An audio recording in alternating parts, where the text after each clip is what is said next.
নমস্কার বন্ধুরা, আমি ঝুমাস ক্রিয়েশনে আপনাদের সবাইকে স্বাগত। আজ আমি আপনাদের সঙ্গে চিংড়িরই আর একটা রেসিপি শেয়ার করব, চিলি প্রন। আর এই চিলি প্রনটা খুব সহজেই কম সময়ে আমি বানিয়ে নিয়েছি। আর এই রেসিপিটা রুটি, লুচি, পরোটা, নান, ফ্রাইড রাইস, পোলাও সব কিছুর সঙ্গে কিন্তু খুব ভালো লাগে। তাহলে চলুন কথা না বাড়িয়ে শুরু করা যাক চিলি প্রনের রেসিপি। প্রথমে চিলি প্রনের সসটা করে নেব। তার জন্য 2 চামচ মতো টমেটো সস নিলাম 1 চামচ চিলি সস আর 1 চামচ মতো সয়া সস।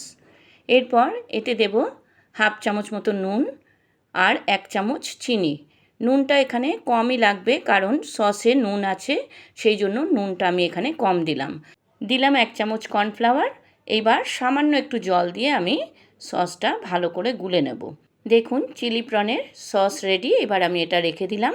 এরপর যে জিনিসটা দরকার সেটা হচ্ছে প্রন না হলে তো চিলি প্রন হবে না।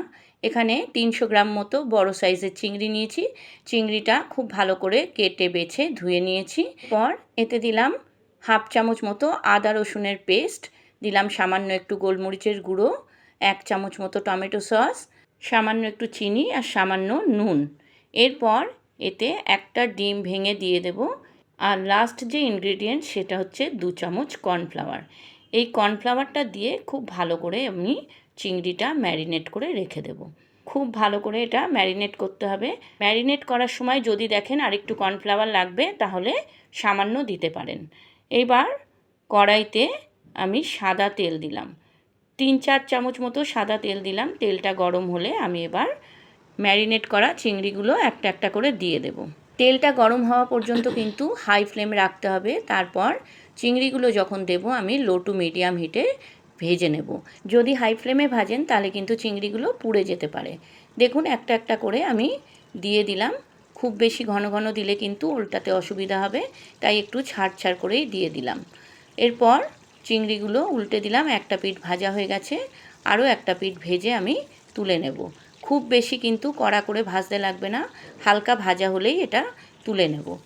দেখুন আর এক পিঠ ভাজা হয়ে গেছে। এইবার আমি চিংড়িগুলো সব তুলে নিলাম। এরপর যে কটা চিংড়ি আছে সেগুলো ভেজে নেব। আপনারা কে কোথা দিয়ে আমার এই ভিডিওটা দেখছেন বন্ধুরা কমেন্টে জানাবেন। আর রেসিপিটা কেমন লাগলো সেটাও কিন্তু কমেন্টে জানাতে ভুলবেন না। দেখুন এইভাবে সব চিংড়িগুলো কিন্তু আমি ভেজে তুলে নেব। দেখুন চিংড়িগুলো সব ভাজা হয়ে গেছে। এবার আমি যেই ইনগ্রিডিয়েন্টসগুলো দেবো সেটা হচ্ছে রসুন, পেঁয়াজ আর ক্যাপসিকাম। এখানে 10-12টা রসুন আমি ছোট ছোট করে কেটে নিয়েছি। আপনারা চাইলে রসুনের পেস্টও দিতে পারেন, তবে এখানে গ্রেট করা রসুনই কিন্তু ভালো লাগবে। রসুনটা সামান্য একটু ভাজার পর আমি ক্যাপসিকাম আর পেঁয়াজগুলো দিয়ে দিয়েছি। পেঁয়াজ আর ক্যাপসিকামগুলো সব কিউব করে কেটে নিয়েছি। দেখুন পেঁয়াজ আর ক্যাপসিকামটা দিয়েও আমি 2-3 মিনিট মতো নাড়াচাড়া করব, খুব বেশি কিন্তু ভাজবো না। এরপর এর মধ্যে 4টে কাঁচা লঙ্কা আমি এইভাবে কেটে দিয়ে দিলাম। আমার এই রেসিপিটা যদি আপনাদের ভালো লাগে বন্ধুরা, আমার চ্যানেলটাকে সাবস্ক্রাইব করে দেবেন, লাইক কমেন্ট শেয়ার করবেন আর পাশে থাকা বেল আইকনটা প্রেস করে দেবেন, যাতে আমার ভিডিও আপলোড হওয়ার সাথে সাথে আপনাদের কাছে নোটিফিকেশান পৌঁছে যায়। আর পুরনো বন্ধুদের আমার অনেক ভালোবাসা আমার পাশে থাকার জন্য। যারা আমার চ্যানেলে নতুন এই রেসিপিটা দেখছেন তাদের কাছে আমার অনুরোধ, আমার চ্যানেলটাকে সাবস্ক্রাইব করে আমার পাশে থেকে যাবেন প্লিজ। আমিও কথা দিচ্ছি আপনাদের পাশে থাকব। দেখুন পেঁয়াজ, ক্যাপসিকাম এগুলো প্রায় ভাজা হয়েছে। খুব বেশি কড়া করে তো ভাজবো না। Chilli chicken, chilli prawn, chilli paneer এই সব রেসিপিগুলোতে কিন্তু এই পেঁয়াজ, ক্যাপসিকাম এগুলো খুব কড়া করে ভাজতে লাগে না। 2-3 মিনিট মতো নাড়াচাড়া করার পর আমি এতে যে সস তৈরি করে রেখেছিলাম সেই সসটা দিয়ে দিলাম আর সসের বাটি ধোয়া জল সামান্য দিয়ে দিলাম। এরপর ভালো করে নেড়ে নেব। গ্রেভিটা যখন একটু ফুটে উঠবে তখন প্রন পকোড়া যেগুলো করা ছিল সেগুলো দিয়ে দিলাম। এইবার খুব ভালো করে এটা মিশিয়ে নিতে হবে। গ্রেভিটা যখন ঘন হয়ে যাবে তখন আমি নামিয়ে নেব। কাছের দূরের নতুন পুরনো সকল বন্ধুদেরকে জানাই আমার আন্তরিক ভালোবাসা, কারণ আপনারা না থাকলে আজ আমি এত দূর এগোতে পারতাম না। তাই আপনাদেরকে আমার অন্তর থেকে ভালোবাসা জানাই। দেখুন চিলি প্রনের রেসিপি প্রায় রেডি। আরও কিছুক্ষণ ফুটিয়ে নিয়ে একটু ঘন করে আমি নামিয়ে নেব।